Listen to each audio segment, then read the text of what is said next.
بسم اللہ الرحمن الرحیم الحمد للہ وحدہ والصلاة والسلام علی من لا نبی بعدہ وعلی آلہ واصحابہ الذین اوفوا عہدہ اما بعد۔ ادارہ تربیت المعلمین کی جانب سے استاد کی ایک صفت یعنی صبر اور تحمل، اس کے سلسلے میں ہماری گفتگو چل رہی تھی اور خاصی حد تک ہماری بات اس سلسلے میں ہو گئی تھی، جس کا مختصر بات جو ہم نے کی تھی وہ یہ تھی کہ استاد کا ایک عظیم وصف یہ ہے کہ استاد صبر اور تحمل سے کام لے۔ ہمیشہ مارنا، سختی کرنا اور شدت اختیار کرنا، یہ تمام ایسے پہلو ہیں جو طالب علم کو علم سے بھی، استاد سے بھی اور اہل علم سے بھی ہر طریقے سے بدظن کرنے کے لیے کافی ہیں۔ فی زمانہ ہی تمام بزرگوں اور تمام اکابرین اور تمام اہل فن اور تمام بڑے بڑے اساتذہ کرام، ان سب کو اس بات پر اتفاق ہے کہ اس سے ہمیشہ نقصان سامنے آیا ہے، اس سے بھلائی اور خیر سامنے نہیں آئی۔ اکثر یہی دیکھا گیا ہے کہ یہ تمام چیزیں برائی تو لے کے آ رہی ہیں، لیکن اگر حکمت اور بصیرت سے کام لیا جائے اور اپنے آپ کو غم و غصے سے دور رکھا جائے، اصلاحی پہلوؤں کو سامنے رکھا جائے، طالب علم کی نفسیات کو سمجھا جائے، طالب علم کے ذاتی حالات و احوال سے واقفیت رکھی جائے اور اس کی جو یعنی جہاں کا طالب علم ہے اس کے وطن کے جو حالات ہیں اور جو اس کے ذاتی حالات ہیں اور جو اس کے معاشی حالات ہیں اور جن چیزوں میں وہ مشغول رہا کرتا ہے، ان تمام یعنی اسباب کی طرف غور کیا جائے، ان کے ساتھیوں سے مشورہ کیا جائے اور ان کے بڑوں سے مشورہ کیا جائے۔ ان تمام چیزوں کو سامنے رکھتے ہوئے، تمام تدبیروں کو سامنے رکھتے ہوئے، تمام اسباب کو سامنے رکھتے ہوئے، اس کی نفسیات اور اس کے اسباب کو جو دخیل ہیں ان تمام چیزوں میں، ان کو سامنے رکھا جائے اور حکمت اور بصیرت سے اس کو اگر لے کے چلا جائے تو یہ ایک بہت بڑا استاد کا کارنامہ ہوا کرتا ہے۔ ہمیشہ شدت اختیار کرنا اور غم و غصے کا اظہار کرنا یہ طالب علم کو اپنے مقصد سے دور کر دیتا ہے اور وہ اپنے منزل سے دور ہو جاتا ہے۔ اور بہت سارے ایسے طالب علم تعلیم کو بھی خیر بات کہہ دیتے ہیں، استاد سے بھی اور تعلیم سے بھی بدظن ہو جاتے ہیں۔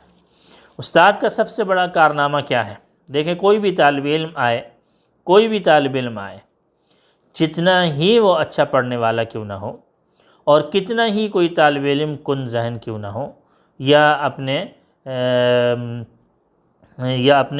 طبیعت کے لحاظ سے کتنا ہی سست کیوں نہ ہو، یا اپنے اسباق کی یاد کرنے کے اعتبار سے کتنے ہی کوتاہ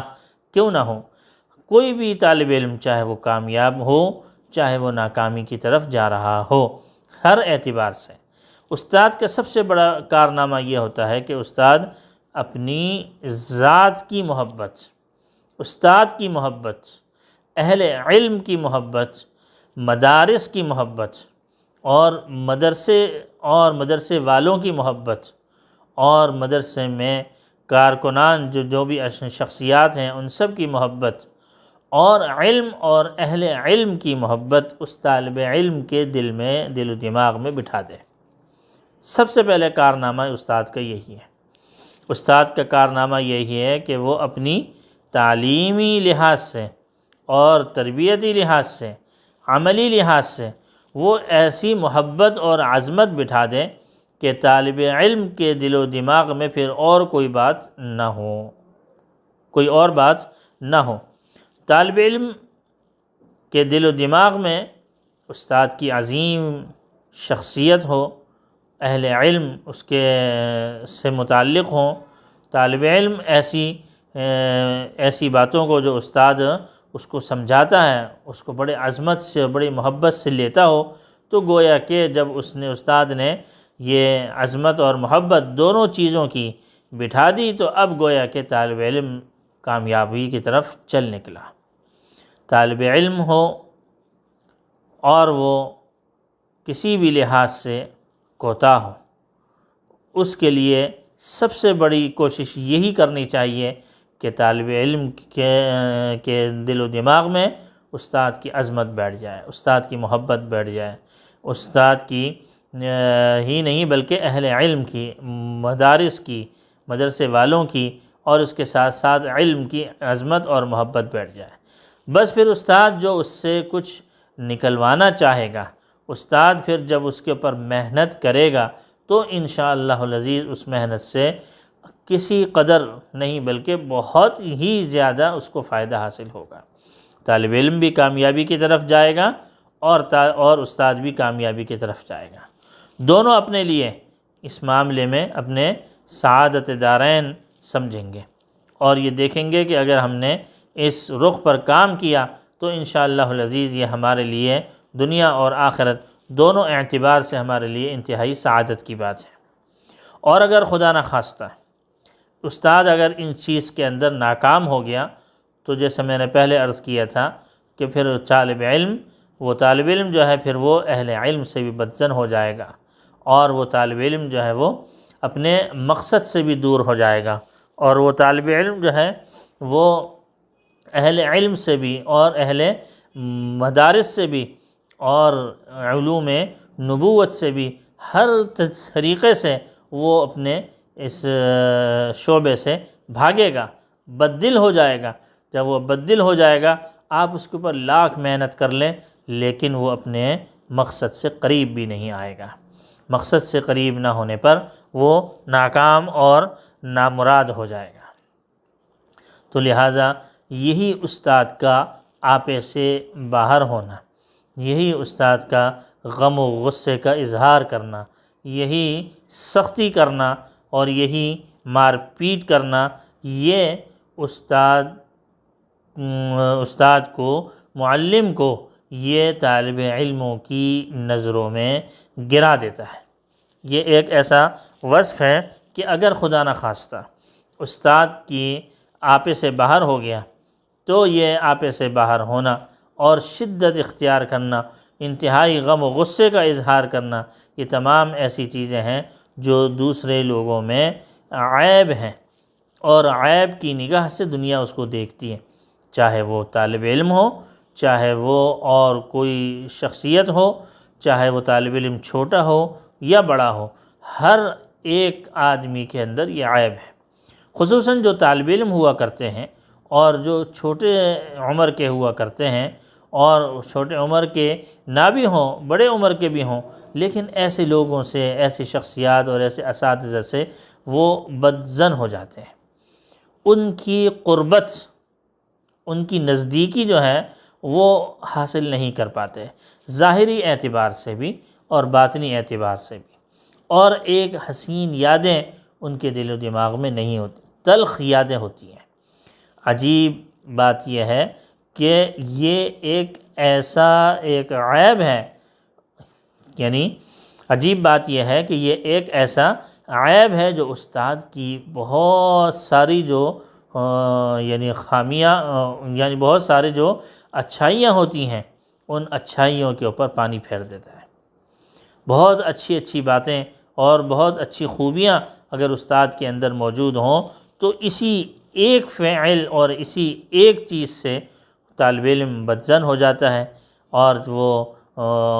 یعنی چاہے وہ طالب علم چھوٹا ہو یا بڑا ہو، لیکن اس کا یہی استاد کا یہی عیب ایسا ہوتا ہے جو اس کی تمام خوبیوں پر پانی پھیر دیتا ہے۔ تعلیمی قابلیت اگر استاد کے اندر موجود ہے تو تعلیمی قابلیت کے اوپر بھی وہ پانی پھیر دیتا ہے۔ طالب علم اس سے نزدیک نہیں آتے، طالب علم اس سے خاطر خواہ فائدہ نہیں اٹھاتے، طالب علم اس سے بھاگتے ہیں، تو گویا کہ اس طالب علم استاد سے اگر استفادہ کرنا چاہے تو استفادہ سے وہ محروم ہو جاتا ہے۔ یہی جب استفادے سے طالب علم محروم ہو جائے گا تو طالب علم کے لیے استاد کی ذات کسی حیثیت کی حامل نہیں ہوگی۔ طالب علموں کی نگاہ میں ہی نہیں بلکہ دنیا کے ہر فرد کی نگاہ میں ایسا شخص جو آپے سے باہر ہوتا ہو، جو کہ غم و غصے کا ہمیشہ اظہار کرتا ہو اور ظاہری اعتبار سے وہ بہت زیادہ شدت اختیار کرتا ہو، مار پیٹ کرتا ہو، ایسا استاد انتہائی ناکام اور نامراد ہوا کرتا ہے۔ عقل کہا جاتا ہے کہ عقل کے لیے دو آفتیں، ایک خود پسندی اور ایک غم و غصہ، یعنی ایسا آدمی جو کہ عقل اور بصیرت اور عقل اور فہم رکھتا ہو، اگر اس کے لیے دو چیزیں اس کے اندر آ جائیں، ایک خود پسندی اور دوسرا غم و غصہ، وہ عقل اس کے لیے یہ دو باتیں ایسی ہیں جو بڑی آفت کا اور یعنی بڑے اس کے لیے نقصان کا باعث بنتی ہیں۔ اللہ جل شانہ ان دونوں عیوب سے ہماری حفاظت فرمائے اور کسی نہ کسی حد میں تعلیم اور تعلم کو اور سے اپنے طالب علموں کو یعنی کہ ان تعلیم و تعلم سے اپنے طالب علموں کو کے دل و دماغ کے اندر اس کی عظمت بٹھانے اور اس کی محبت بٹھانے کا ذریعہ بنائے، اور جو غم و غصہ ہے اور جو اس سے متعلق جو آفتیں ہیں اور جو مسائل پیدا ہو رہے ہیں، اللہ جل شانہ ان سب سے ہماری حفاظت فرمائے۔ اللہ جل شانہ عمل کی توفیق عطا فرمائے۔ وآخر دعوانا ان الحمد للہ رب العالمین۔